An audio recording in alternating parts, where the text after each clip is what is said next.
आदाब, नमस्कार। आप देख रहे हैं आईएनएन चैनल। मैं हूं शेख अहमद अली। इस न्यूज़ बुलेटिन में आइए नज़र डालते हैं दिन भर की बड़ी खबरों पर। चीफ मिनिस्टर के चंद्रशेखर राव ने दलितों को माशी तौर पर आगे बढ़ाने के लिए शुरू करदा हुकूमत की बावखार स्कीम दलित बंधु का आज हुजूराबाद असेंबली हल्के में रस्मी तौर पर इफ्तिताह किया।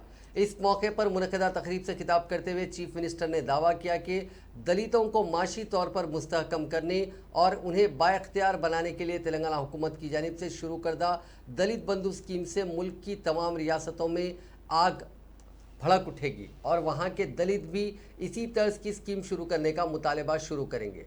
उन्होंने कहा कि दलितों को माशी तौर पर मुस्तहकम करने से रियासत भी मुस्तहकम होगी। उन्होंने कहा कि यह स्कीम 1 साल कबल ही शुरू की जाने वाली थी, लेकिन कोरोना वायरस की वबा के बायस ताख़िर हुई। उन्होंने अपोजिशन जमातों को तनकीद का निशाना बनाते हुए कहा कि सिर्फ 5 रुपये दलितों को देने की हुकूमत को तजवीज़ ना देने वाले भी आज इस स्कीम पर तनकीदें कर रहे हैं। अपोजिशन जमातें दलितों की तरक्की नहीं चाहते। उन्होंने दलित तबके के दानिश्वरों, मुसन्निफीन, नौजवानों और तुलबा पर जोर दिया कि वो इस स्कीम को कामयाब बनाते हुए तेलंगाना रियासत के दलितों को मुल्क भर के दलितों के लिए मिसाली साबित करके दिखाएं। चीफ मिनिस्टर ने कहा कि दलित बंधु स्कीम के तहत हर मुस्तहिक दलित खानदान को 10 लाख रुपए की माली इमदाद फराहम की जाएगी।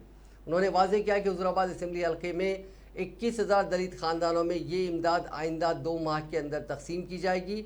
इसके लिए 2,000 करोड़ रुपए खर्च किए जाएंगे। उन्होंने कहा कि आज दलित तबका आज़ादी के 75 साल बाद भी हर मैदान में पीछे है। अम्बेडकर की जदोजहद की वजह से उन्हें तालीम और मुलाजिमतों में कुछ हद तक तहफ़्फ़ुज़ात फराहम हुए, लेकिन उन तहफ़्फ़ुज़ात से चंद दलित ही मुस्तफ़िद हो रहे हैं।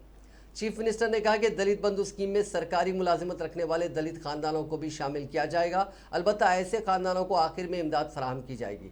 चीफ मिनिस्टर ने कहा कि रियासत में सबसे ज़्यादा आबादी रखने वाला तबका एससी है। उनकी आबादी 75 लाख है और उनके असासे कम हैं और उनमें मुलाजिमतें भी नहीं हैं। उन्होंने कहा कि जमहूरी मुल्क में दलित तबके के साथ हुकूमत इम्तियाज़ बरत रही है। चीफ मिनिस्टर ने कहा कि इस स्कीम की अमलावरी बैंकों की अमल दखल के बगैर की जाएगी।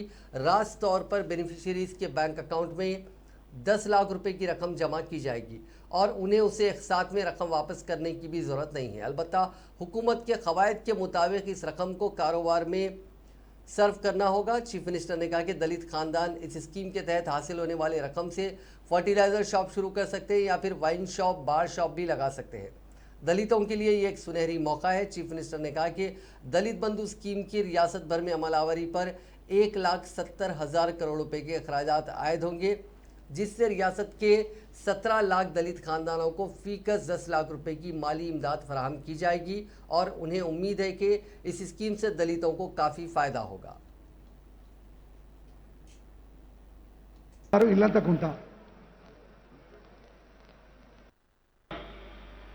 నేను చెప్పిన మొట్టమొదలు పెట్టిన దుకాణం బాగుందా అంటే బాగుందన్నాడు. ఇలా ఈ దుకాణం ఇంకా అంతకంటే ఎన్నో రెట్లు బాగుంటుంది. ఒక 4 ఏళ్లలో భారతదేశానికే కాదు మొత్తం ప్రపంచానికే ఒక మార్గం చూపెడుతుంది. 4 ఏళ్ళు నేను బతకానని మొక్కు, నువ్వు కూడా బతికి ఉండురా అని చెప్పిన. చాలా సంతోషం అని మాట్లాడింది. నేను ఒక్కటే మాట మీకు మనవి చేస్తాను. ఇక్కడ మీరు గమనించాల్సింది, తెలంగాణ రాష్ట్రం వస్తదంటే చాలా అనుమానాలు చెప్పిన. वज़ीर आला चंद्रशेखर राव के आज हुजूराबाद में जलसे के सिलसिले में कल रात से ही अपोजिशन जमातों के कायदीन के साथ साथ तुलबा कायदीन को भी एहतियाती तौर पर हिरासत में लिया गया। हुजूराबाद असेंबली हल्का समेत करीमनगर ज़िले में मुख्तलिफ सियासी जमातों के कायदीन और कारकुनों को हिरासत में लिया गया। उनमें हुजूराबाद बीजेपी कांग्रेस के सरपंचेस, मंडल परिषद अरकान और NSUI के कायदीन व कारकुन भी शामिल हैं। वज़ीर आला के जलसे के सिलसिले में इम्कानी एहतजाज या रुकावट पैदा करने के खदशे के तहत उनको हिरासत में लिया गया। एहतियाती तौर पर गिरफ्तारी पर कांग्रेस और बीजेपी के आला कायदीन ने पुलिस पर बरहमी जाहिर करते हुए उन एहतियाती गिरफ्तारियों की शदीद मजम्मत की। करीमनगर में बीजेपी युवा मोर्चे की बीजेपी लीडर व साबिक वजीर ईटला राजेंद्र ने इन गिरफ्तारियों पर सवाल उठाया और कहा कि पुलिस मुख्तलिफ जमातों के कायदीन और कारकुनों को नज़रबंद क्यों कर रही है। चीफ मिनिस्टर चंद्रशेखर राव ने रियासत के सीनियर आईएएस ओहदेदार राहुल बुज्जा को चीफ मिनिस्टर ऑफिस का सेक्रेटरी मुकर्रर करने का ऐलान किया है। हुजूराबाद में दलित बंधु स्कीम की इफ्तिताई तकरीब से खिताब करते हुए चीफ मिनिस्टर ने कहा कि एससी वेलफेयर डिपार्टमेंट में सेक्रेटरी की हैसियत से खिदमत अंजाम देने वाले आईएएस ओहदेदार राहुल बुज्जा भी एक दलित हैं। उन्होंने कहा कि उनके वालिद का नाम बुज्जा तारकम है, जो नामवर वकील हैं। तेलंगाना तहरीक में हिस्सा लेने वालों के खिलाफ दर्ज मुकदमात की वो पैरवी करते थे। उनके फर्जंद ही राहुल बुज्जा है। चीफ मिनिस्टर ने कहा कि राहुल बुज्जा फिलवक्त एससी वेलफेयर डिपार्टमेंट के सेक्रेटरी हैं। उन्हें चीफ मिनिस्टर के दफ्तर में सेक्रेटरी की हैसियत से मामूर किया जाएगा। मंगल से वो उनके दफ्तर में सेक्रेटरी की हैसियत से अपनी खिदमत अंजाम देंगे। वजीर इंफॉर्मेशन टेक्नोलॉजी केटी रामाराव ने कहा है कि Bharat Ratna doctor B R Ambedkar का ख्वाब 20वीं सदी में समाजी इंसाफ के जरिए दलितों को मसावी हुकूक की फराहमी था। वजीर आला तेलंगाना चंद्रशेखर राव ने 21वीं सदी में माशी तौर पर बाइख्तियार बनाते हुए दलितों को ऊंचा उठाने की मसाई की है। सोशल मीडिया के अहम प्लेटफॉर्म ट्विटर पर सरगर्म केटीआर, जो वजीर आला चंद्रशेखर राव के फर्जंद और हुक्मरान जमात टीआरएस के कारगुजार सदर भी हैं, उन्होंने दलितों को बाइख्तियार बनाने के लिए रियासत में आज शुरू दलित बंधु स्कीम के सिलसिले में ट्वीट किया। उन्होंने इस प्रोग्राम के आगाज़ पर वजीर आला की सताइश की। इस प्रोग्राम के जरिए हर दलित खानदान को हुकूमत की जानिब से तिजारत के लिए 10 लाख रुपए दिए जाएंगे, जो नाकाबिल वापसी होंगे। इस स्कीम के तहत हर दलित के खाते में 10 लाख रुपए की रकम जमा करवाई जाएगी। वज़ीर आला ने इस स्कीम का आगाज़ आज हुजूराबाद असेंबली हल्के में मुनक़िदा एक तकरीब में किया। केटीआर ने उसे वज़ीर आला का एक और नई राह दिखाने वाला प्रोग्राम करार दिया। उन्होंने इस ट्वीट के साथ अपने वालिद की तस्वीर को भी पोस्ट किया, जिसके पस मंज़र में दस्तूर हिंद के Mohammad doctor B R Ambedkar है। दलित बंधु स्कीम को वज़ीर आला चंद्रशेखर राव ने न सिर्फ हुजूराबाद के इंतखाबात के लिए मुतारिफ करा, बल्कि इसके पीछे सिर्फ सियासी मफाद छुपा हुआ है। ये इल्ज़ाम लगाया है हैदराबाद के उस्मानिया यूनिवर्सिटी आर्ट्स कॉलेज में बीएसएफ के तुलबा तंजीम ने। बीएसएफ के रियासती सदर वी संजय की क़यादत में बहुजन तुलबा तंजीम ने आज दलित बंधु स्कीम के खिलाफ सियाह बैचेस लगाकर एहतजाज किया। इस मौके पर तुलबा तंजीम के कायदीन ने कहा कि टीआरएस हुकूमत ने 7 सालों के दौरान किसी भी स्कीम पर सही तरीके से अमलावरी नहीं की। सिर्फ हुजूराबाद ज़मीनी इंतखाब के मौके पर दलितों के वोट हासिल करने के लिए दलित बंधु का ड्रामा किया जा रहा है। उन्होंने कहा कि 50,000 खाली जायदादों पर तकर्रात करने के लिए नोटिफिकेशन जारी करने का ऐलान करके 7 महीने का अरसा गुजर चुका है, लेकिन अब तक नोटिफिकेशन जारी नहीं किया गया। బంధు పథకం ఒక బూటకం కేసీఆర్ ఆడుతున్న నాటకం దళిత బంధు పథకం నీళ్లు నిధులు నియామకాలు తెలంగాణ వస్తే కేసీఆర్ తెలంగాణ రాకముందు 1,07,000 ఉద్యోగాలు ఖాళీగా ఉన్నాయి. తర్వాత తెలంగాణ వచ్చిన తర్వాత అసెంబ్లీ సాక్షిగా 1,07,000 ఉద్యోగాలు ఖాళీగా ఉన్నాయి. వీళ్ళంతా తొందరలో నోటిఫికేషన్ వేస్తానని ఇప్పటి వరకు టీఎస్పీఎస్ ఫిలప్ చేసిన ఉద్యోగాలు 36,000. దానికి కేటీఆర్ 1,00,000 ఉద్యోగాలు చేసిన ఇష్టం వచ్చినట్టు మాట్లాడుతుండు. హరీష్ రావు మాట్లాడుతుండు. తర్వాత కేసీఆర్ కూడా మాట్లాడుతుండు. బిడ్డ మేము విద్యార్థులు కొట్లాడిందే కేసీఆర్, నిన్ను చూసి ఎవడు ఉద్యమంలోకి రాలేడు.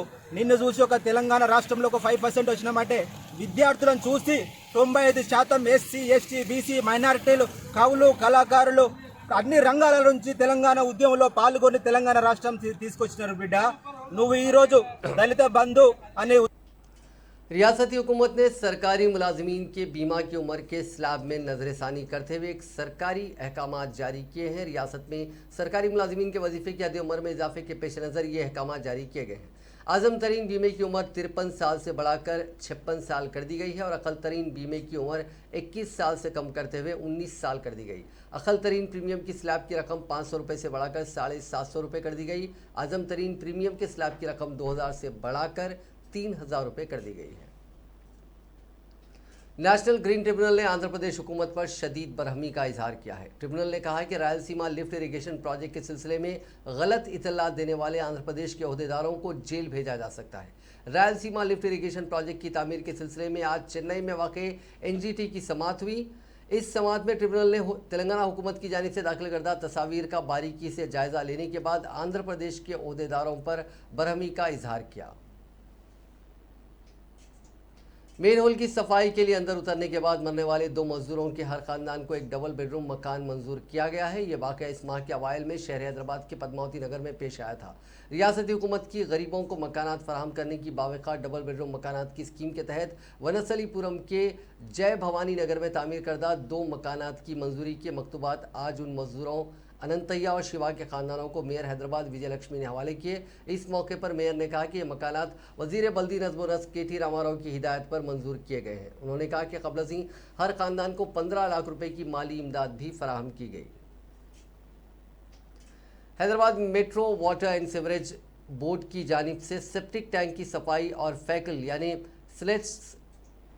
स्पेटिच मैनेजमेंट FSSM के उन्वान पर engineering staff college of India के ताउन से मुख्तलिफ NGOs के कारकुनों में को तरबियत दी गई। खैरताबाद के वाटर वर्क्स के दफ्तर में मुनक़िदा इस तरबियती प्रोग्राम में वाटर वर्क्स के मैनेजिंग डायरेक्टर दाना किशोर ने भी शिरकत की। इस मौके पर खिताब करते हुए दाना किशोर ने कहा कि वाटर वर्क्स की जानिब से शुरू करदा dial septic tank clinic vehicle की खिदमात का आवाम की जानिब से अच्छा रद्द-ए-अमल मिल रहा है। हालिया दिनों वजीर बल्दी नज़्म व नस्क KT रामाराव के हाथों वाटर वर्क्स के 87 नए सेप्टिक टैंक क्लीनिंग व्हीकल्स का इफ्तिताह अमल में लाया गया। इन गाड़ियों के जरिए घरों में पाए जाने वाले सेप्टिक टैंक के फुजले को वाटर वर्क्स की जानिब से तामीर करदा FSTPs को मुंतकिल किया जाएगा और वहाँ साइंटिफिक तरीके से उनकी सफाई की जाएगी, जिसके ज़रिए तालाबों कुंटों को आलूदा होने से महफूज रखा जा सकता है। इस अमल से अवामी सेहत और माहौलियात को भी बचाया जा सकता है। उन्होंने कहा कि आम और मुतवस्सित तबके के अफराद के लिए सेप्टिक टैंक की सफाई कम खर्च में की जा रही है। दाना किशोर ने कहा कि 15 NGOs के 150 कारकुनों को ये तरबियत दी जा रही है। उन्हें सेप्टिक टैंक के फुजले की मुंतकली और उसकी सफाई के तरीक़ेकार से वाकिफ़ करवाया जा रहा है। उन्होंने कहा कि सफाई के काम करने वालों को PPE किट्स, मास्क, गमबोर्ड्स, ब्लाउज जैसी चीज़ें भी फराहम की जा रही हैं।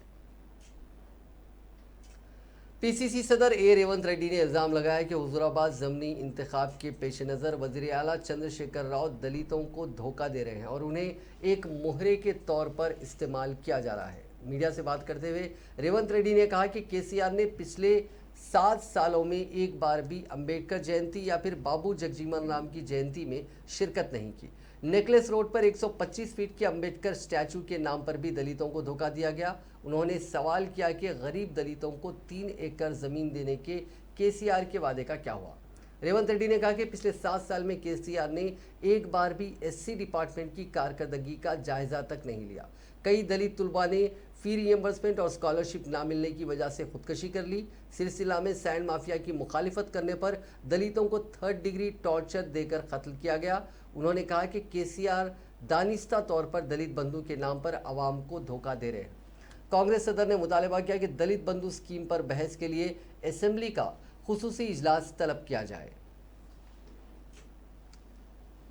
రుణమాఫీ కావచ్చు, ప్రతి నియోజకవర్గంలో 100 పడకల ఆసుపత్రి కావచ్చు, ప్రతి మండలంలో 30 పడకల ఆసుపత్రి కావచ్చు, ఇలా చెప్పుకుంటూ వెళ్తే కేసీఆర్ చెప్పిన అబద్ధం చెప్పకుంటే 7 ఏళ్ళు మభ్యపెట్టిండు. ఇందులో ఏ పథకమైన అమలు జరిగిందా? నేను సవాల్ విసురుతున్నా. ఇప్పుడు నేను లేవనెత్తిన అన్ని కేసీఆర్ ఎన్నికల మేనిఫెస్టోలో పెట్టినవే. ఇందులో ఏ ఒక్కటైనా అమలు జరిగిందా? ఏమీ అమలు జరగలేదు. ఈరోజు మళ్ళీ దళిత బంధు ఎవరడ్డం వస్తారో చూస్తా, ఇచ్చుటోడు ఇస్తున్నాడు, తీసుకున్నాడు మధ్యలో నొప్పి ఏందని. మాకేం నొప్పి లేదు నాయన, ఇయ్యకపోతే నీకే నొప్పి అయింది.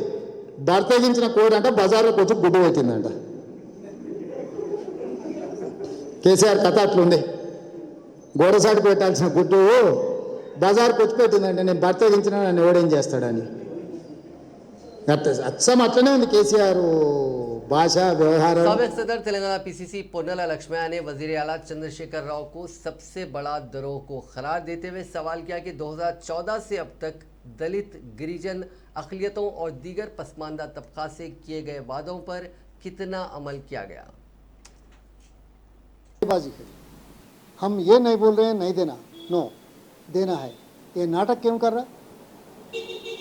214 से आज तक जो दलितों के बारे में, गिरिजन के बारे में, माइनॉरिटी के बारे में, BC के बारे में आप जो कुछ वादा किया, आप जो कुछ शुरू किया, हाँ, वो इम्प्लीमेंट करे क्या? नहीं। आप देखिए दलित बंधु बोल के बहुत बोल रहे हैं, 25 साल से पहले ही मैं मुझे ये आलोचना है बोली।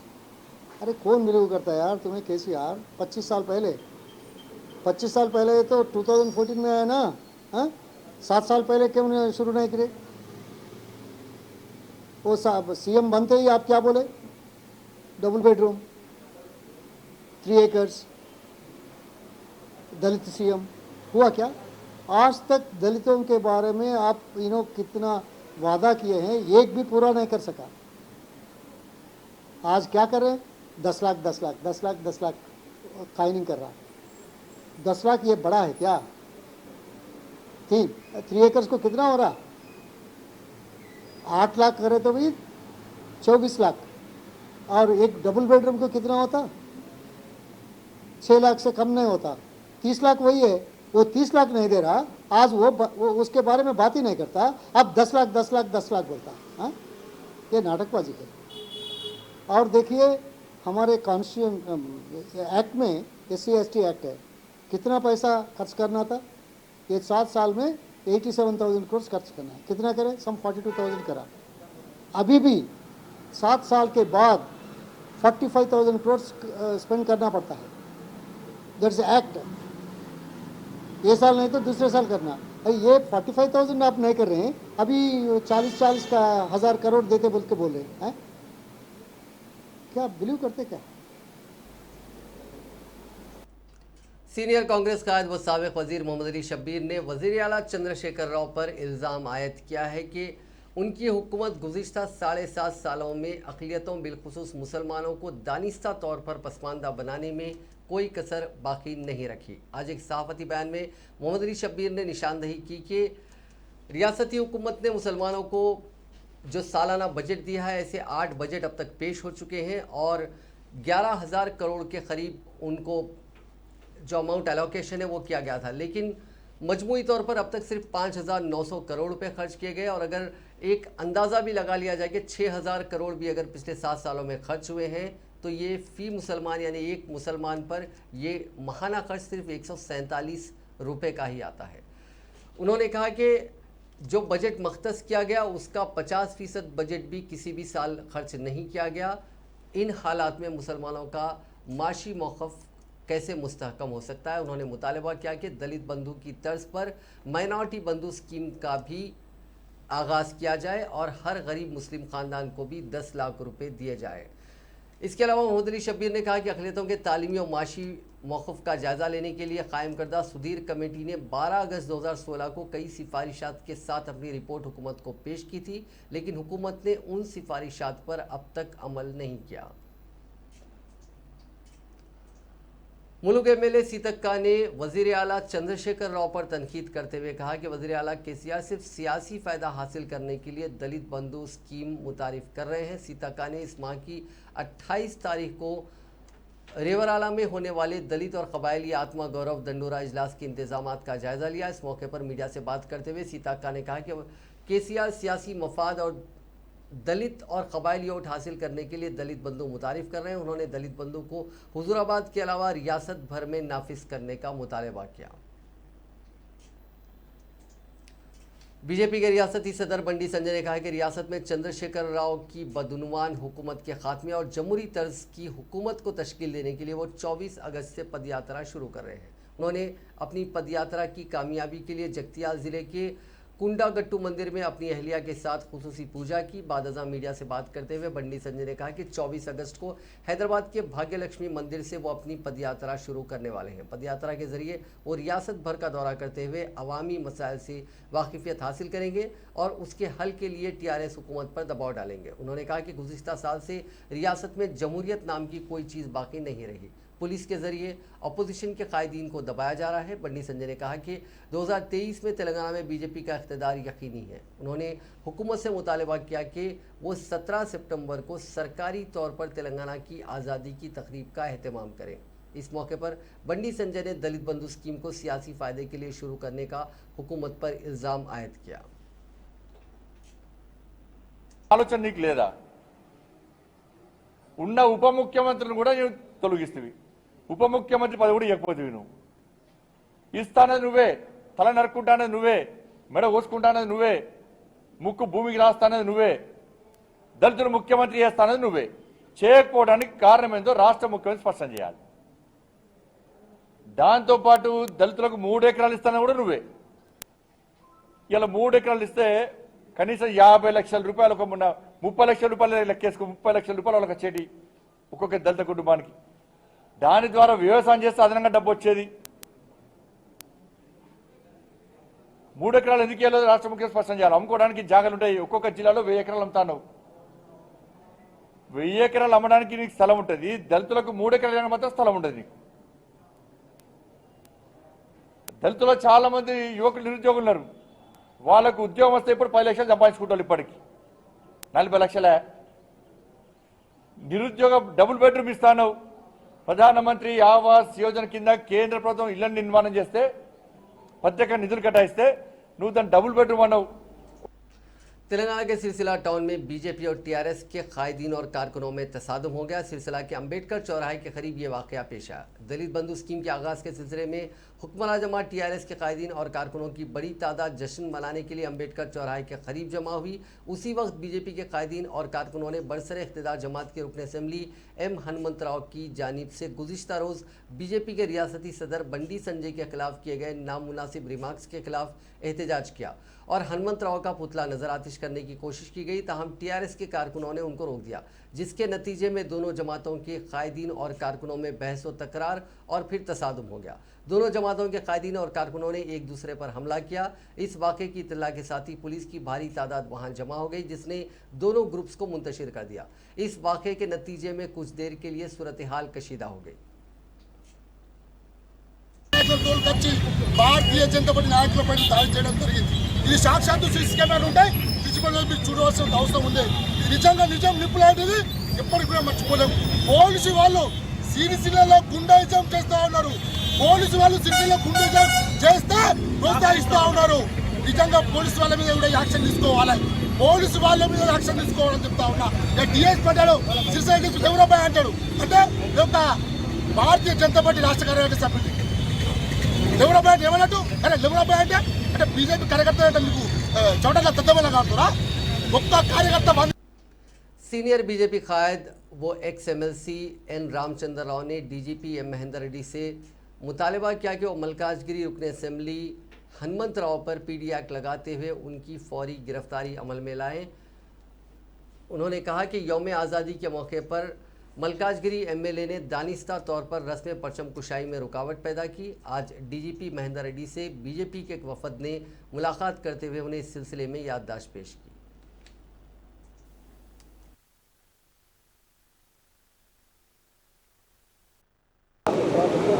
मल्काजगिरी में कल जब भारत देश पूरा अमृत वर्ष मना रहा था और भारत देश का तिरंगा झंडा लहराने के लिए, स्वतंत्र दिवस मनाने के लिए सारी देश तैयारी कर रही थी, मल्काजगिरी में म्यूनसिपल ऑफिस में झंडा को लहराने का अवसर नहीं मिला।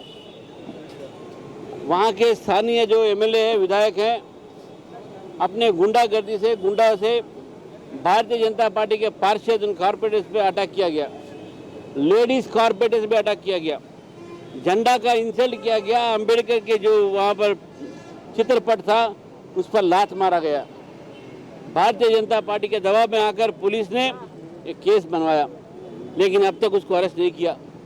वो एमएलए जो हमारे अध्यक्ष के ऊपर, भारतीय जनता पार्टी के प्रदेश के अध्यक्ष के ऊपर जो गंदी गंदी बातें किया था, असभ्यतापूर्ण जो उन्होंने भाषा का प्रयोग किया था, उसका भारतीय जनता पार्टी निंदा करती है और इसलिए आज हमने बंद का ऐलान किया था कि उसको अरेस्ट किया जाए।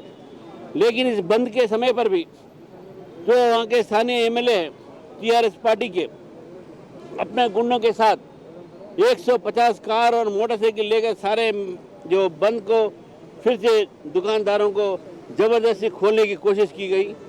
और उसके बाद हमारे भारतीय जनता पार्टी के जो नेता, जो कार्यकर्ता अरेस्ट हुए थे, उन पर भी जो है फिर से अटैक किया गया था, पत्थर फेंका गया था, उनके कारों को फोड़ा गया था।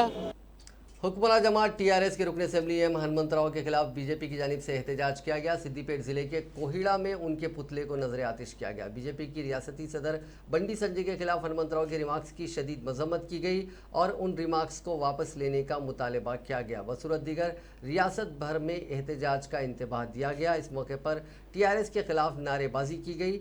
वाज़ेह रहे कि गुज़िश्ता रोज़ यौम आज़ादी के मौके पर सिकंदराबाद के मलकाजगिरी डिवीज़न में परचम कुशाई के मौके पर टीआरएस और बीजेपी के कारकुनों में तसादुम का वाक़या पेश आया था। ఎమ్మెల్యే అయినటువంటి మైనంపల్లి హనుమంతరావు దొరా అహంకారాన్ని చూపించిన విధంగా ఒక బీసీ బడుగు బలహీన వర్గాలకు చెందినటువంటి ఒక పార్లమెంట్ మెంబర్ అయినటువంటి బండి సంజయ్ గారు, అందులో జాతీయ పార్టీ కేంద్రంలో అధికారంలో ఉన్న పార్టీకి రాష్ట్ర అధ్యక్షుడిగా పనిచేస్తున్నటువంటి బండి సంజయ్ గారిపై अब बात तेलंगाना में कोरोना के केसेस की। पिछले 24 घंटों में यानी आज शाम 5:30 बजे तक तेलंगाना भर में 84,262 अफराद के टेस्ट किए गए, जिनमें 405 मुस्बित पाए गए। इसके साथ ही रियासत में कोरोना से मुतासिर होने वाले अफराद की मजमूई तादाद 6,52,725 हो गई है। इसी दौरान 3 अफराद की मौत भी हुई। इसके बाद मरने वालों का मजमूई आंकड़ा 3,845 हो गया। आज शाम 5:30 बजे तक 577 अफराद ने इस वबा को मात भी दी, जिसके बाद इस बीमारी से रिकवर होने वालों की मजमूई तादाद 6,41,847 हो गई। तेलंगाना भर में अब भी 7,093 अफराद का इलाज जारी है। आंध्र प्रदेश में आज से स्कूल खोल दिए गए। कोरोना की दूसरी लहर के पेश नज़र इन स्कूल्स को गुज़िश्ता साल अप्रैल में बंद कर दिया गया था। ताहम आज से रियासत में स्कूल्स को दोबारा खोल दिया गया। पहले दिन तुलबा की कसीर तादाद स्कूल्स पहुंची। स्कूल के साथ साथ जूनियर कॉलेजेस भी खोल दिए गए हैं। कोरोना के उसूलों पर अमल करते हुए पहली ता 10वीं जमात के क्लासेस का आगाज़ किया गया। क्लासेस में मास्क, समाजी फासला और थर्मल स्क्रीनिंग को लाजमी करार दिया गया। स्कूल को खोलने का फैसला वज़ीर आला जगन मोहन रेड्डी की ज़ेर सदारत मुनक़िदा इजलास में 23 जुलाई को लिया गया था। स्कूल्स में आज त्योहार जैसा माहौल है, क्योंकि तुलबा काफ़ी दिनों तक तालीमी सरगर्मियों से दूर रहने के बाद शख्सी तौर पर क्लासेस में हाजिर हुए। स्कूल्स को हिदायत दी गई कि वो कोरोना से मरने वाले अफराद के बच्चों के लिए किताबों, तालीमी मवाद, यूनिफॉर्म्स और जूतों का मुफ्त एहतमाम करें। प्राइवेट स्कूल्स के इंतज़ामिया से ख्वाहिश की गई है कि वो अपने तदरीसी व गैर तदरीसी स्टाफ को टीकों पर तवज्जो मरकूज़ करें। ये काम एहतियाती तौर पर किया जाए। हैदराबाद के गांधी हॉस्पिटल में मरीज के साथ आने वाले 2 बहनों को यरगमाल बनाकर 4 दिनों तक इज्तिमाई अस्मत रेजी करने का दिल दहला देने वाला वाक़या सामने आया। इस घिनौने वाक़े में गांधी हॉस्पिटल की आउट पेशेंट का कंप्यूटर ऑपरेटर उमा महेश्वर और सिक्योरिटी के 3 मुलाजिमीन के मुलविस होने की इत्तला है।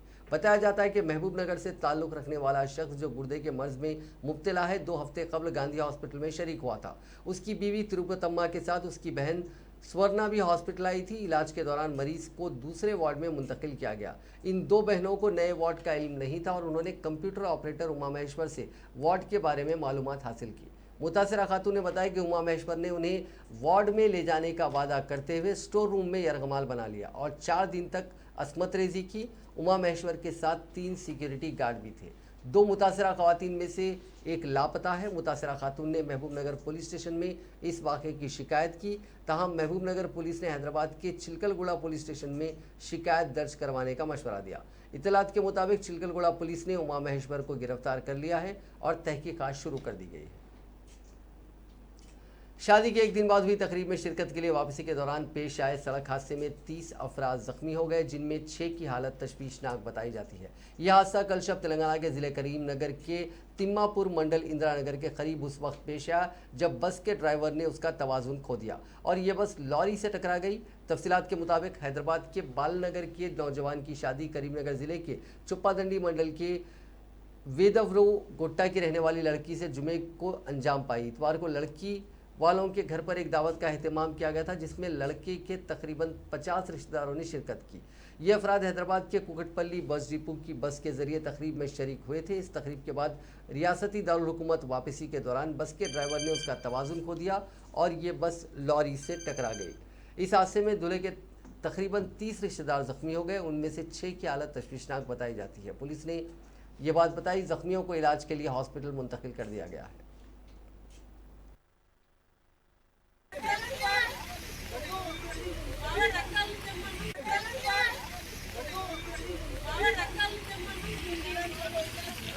అమ్మ ఎక్కండి ఎక్కండి దొంగలు ఎక్కండి ఎక్కండి అమ్మ ఎక్కండి तेलंगाना के वरंगल जिले से ताल्लुक रखने वाले एक शख्स ने दीगर 5 हिंदुस्तानियों के साथ मिलकर यूरोप की ऊंची तरीन पहाड़ी चोटी माउंट एल्ब्रोस को सर किया। माउंट एल्ब्रोस जुनूबी रूस के काउकास पहाड़ियों के मगरबी हिस्से पर वाक़ अखिल नामी इस नौजवान ने 9 अगस्त को इस पहाड़ी पर चढ़ाई शुरू की थी और 15 अगस्त को उसने पहाड़ी के ऊंचे मकाम को शदीद तरीन सर्दी मुंजमद करने वाले दर्ज हरारत और बर्फबारी के बावजूद सर किया।